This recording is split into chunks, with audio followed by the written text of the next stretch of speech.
Welcome to Polish Insights on Global Affairs with PISM Think Tank, a go-to source for expert perspectives on the most pressing developments in the world's politics and security.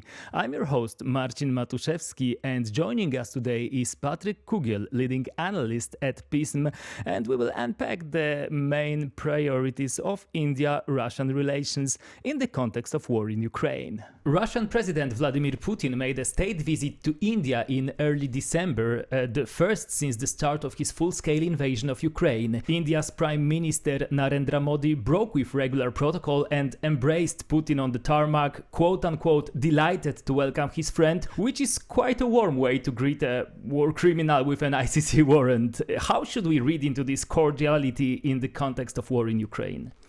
This cordiality reflects the old-standing friendly, historical, close relations between Russia and India.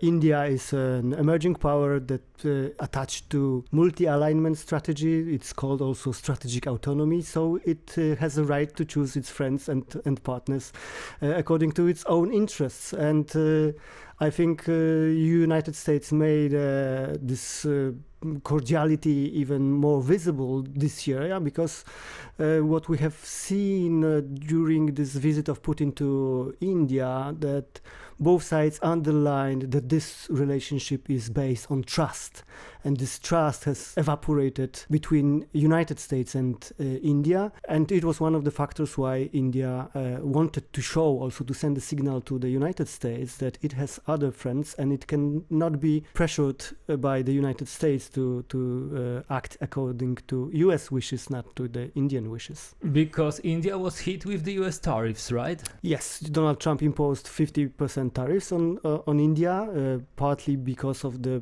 purchases of Russian oil. But Indians are very reluctant to bow down to the external pressure. They point out the hypocrisy and double standards of Western countries. They point at the fact that also European Union is buying some energy resources from Russia. United States is buying nuclear fuel from Russia. China is the biggest importer of Russian oil, and still Donald Trump did not impose any extra tariffs on China. So India is a very pragmatic country. It is nationalistic emerging power that is driven only and exclusively by its own national interests, and opportunity to buy cheap Russian oil certainly plays into Indian interests. Following his visit to New Delhi on December 15th, Vladimir Putin signed the RELOS, a reciprocal exchange of logistics support pact between Russia and India. Taking into account that Russia is at war with Ukraine, this is quite a major development, as this agreement allows for the cross-use of military air bases and ports, for moving military units between Russia and India, and for providing logistical support to each other's forces. What does the RELOS mean for Ukraine and for Europe, if we assume that Putin's long-term ambitions might go well beyond Ukraine? I think it's largely irrelevant from the Ukrainian point of view,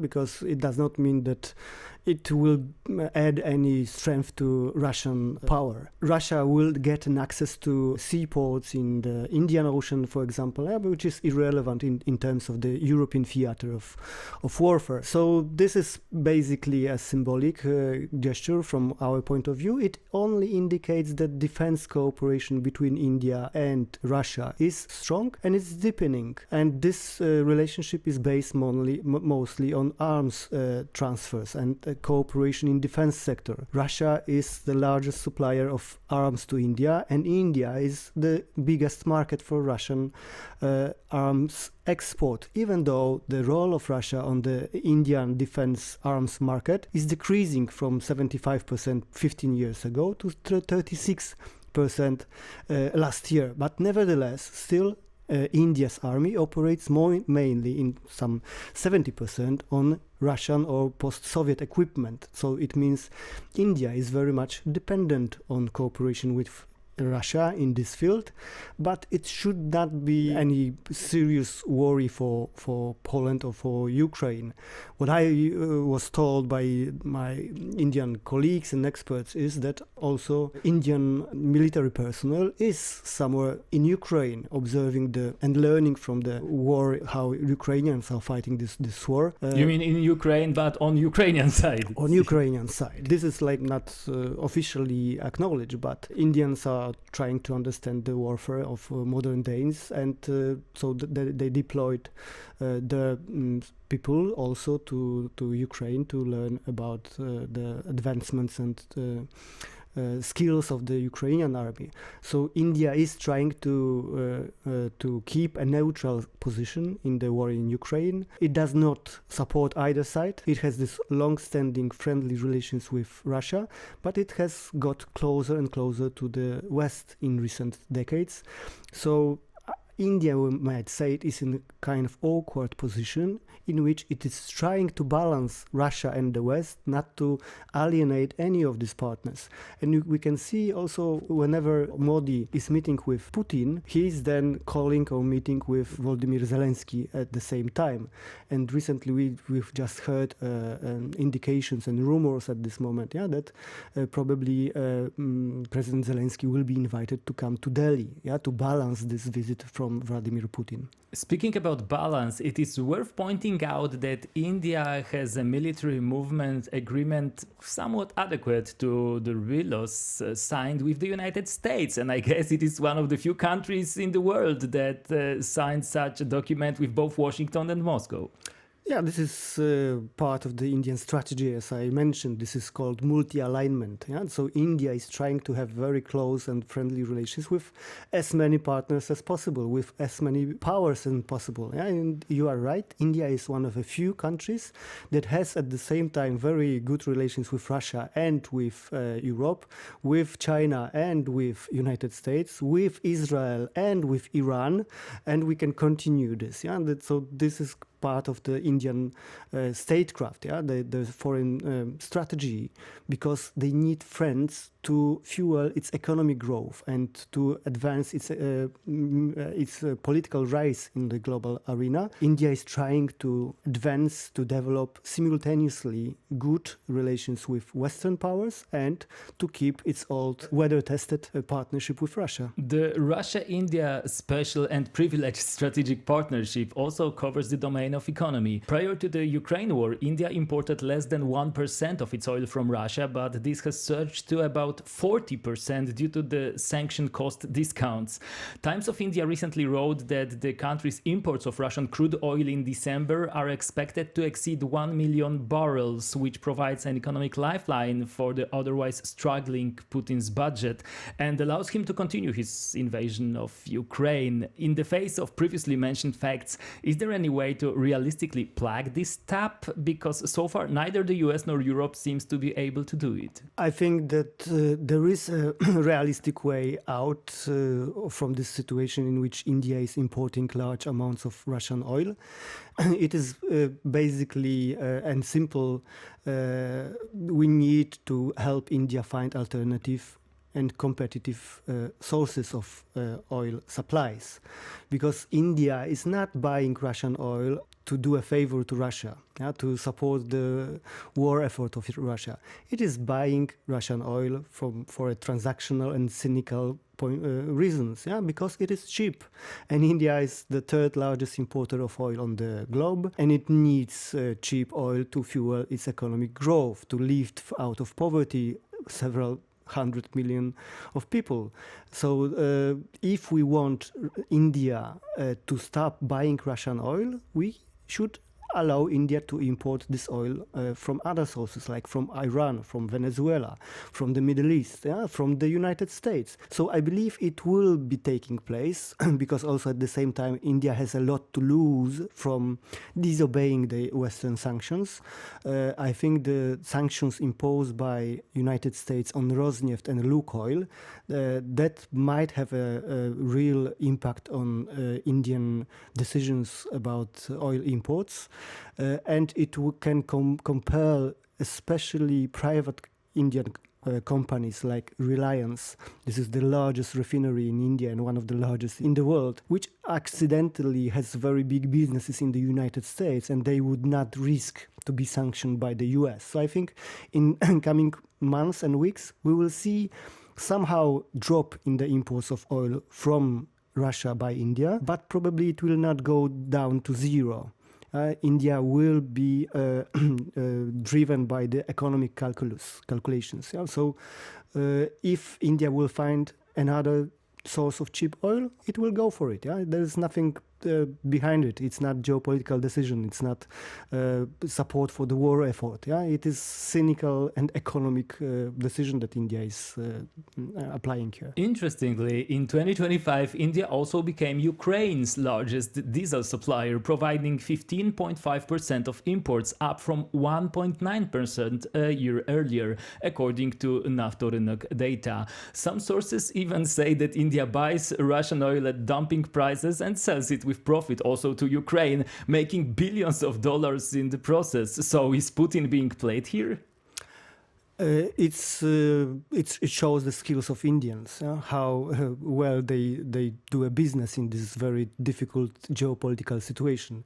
And you are right, we can say that Indians are buying Russian crude oil and refining, processing this, and then selling it back to Europe. So eventually, for what was happening over the last couple of years was this process that Europe refrained from buying Russian oil, but we continued buying Russian oil, but processed in Indian refineries. And it was around 20 billion of US dollars of refined petroleum products we bought from India in recent years, and it was basically the Russian crude processed there.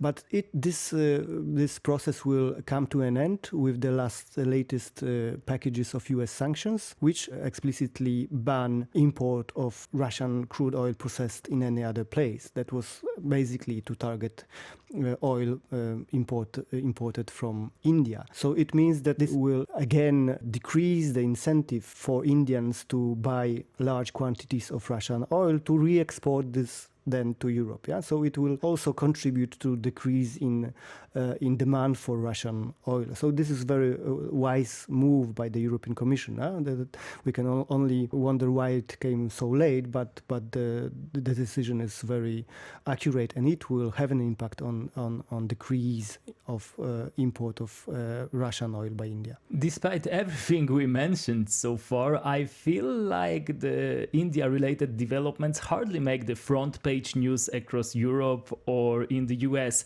So this begs the question, in your opinion, does the broadly understood Western world pay enough attention to India? Because as far as I see it, although it's the world's most populous nation and the fourth largest and fastest growing major economy of the world, for reasons unknown, it is still quite overlooked in the general global powers discourse.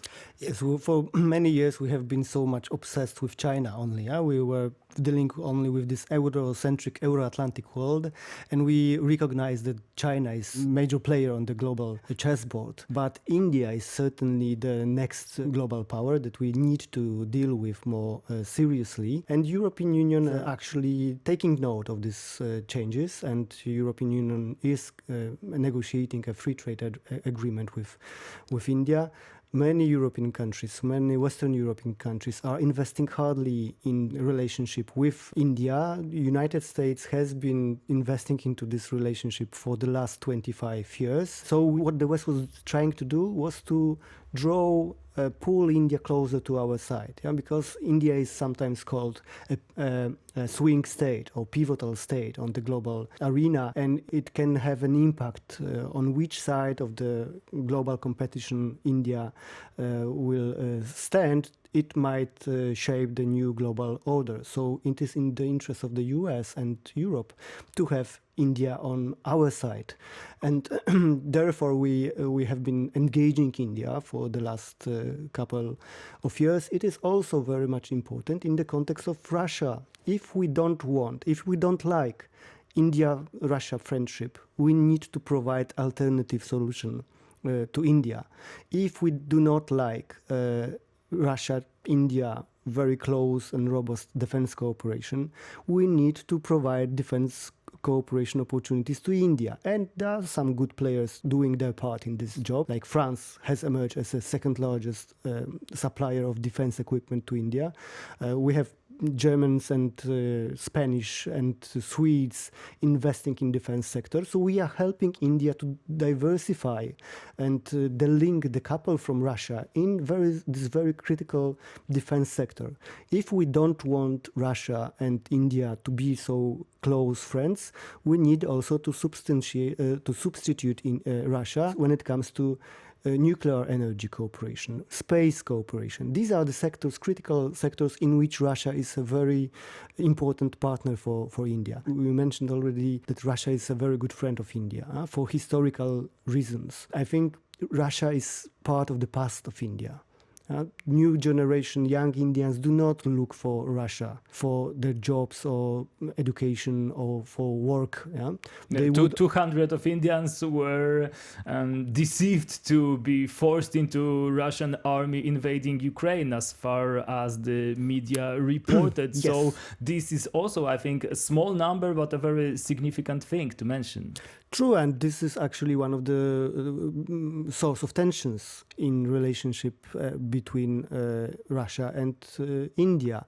Prime Minister Modi is regularly raising this issue in his discussions with Vladimir Putin, that he wants those Indians back home to be released from Russian army. They do this for economic reasons. They are being paid, and because promised to be paid. Promised to be paid. We have almost 1.5 billion of Indians. They cannot find jobs in India, especially well-paid jobs.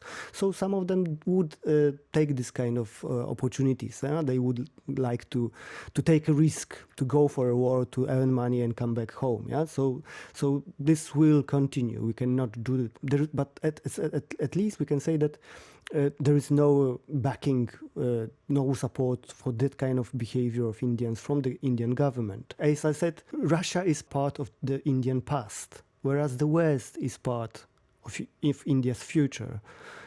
It is in our interest to have India on our side, and we need to do whatever we can. I mean Europe, United States, the collective West. We need to do whatever is in our capability to pull India closer to us, to give India alternative choices to Russia. If we do not want to see a strong anti-Western bloc emerging, like in terms of BRICS, we should not alienate India, and we should refrain from any actions that would push India even closer into the Russian arms or Chinese arms, because India is a very critical asset for countries like BRICS, for grouping like BRICS, which without India would be a cartel of authoritarian rulers, without any legitimacy in global arena. India being world's largest democracy, and one of the leaders of the global South countries, has very real and tangible relevance and value in the international arena. So we need to understand somehow constraints why India is kind of neutral in the war in Ukraine, why it is continuously investing in its friendship with Russia, but we need to provide alternative. This is the only way for India to get out from this Russian hug. Our guest today was Patryk Kugiel, leading analyst at PISM, Polish Institute of International Affairs.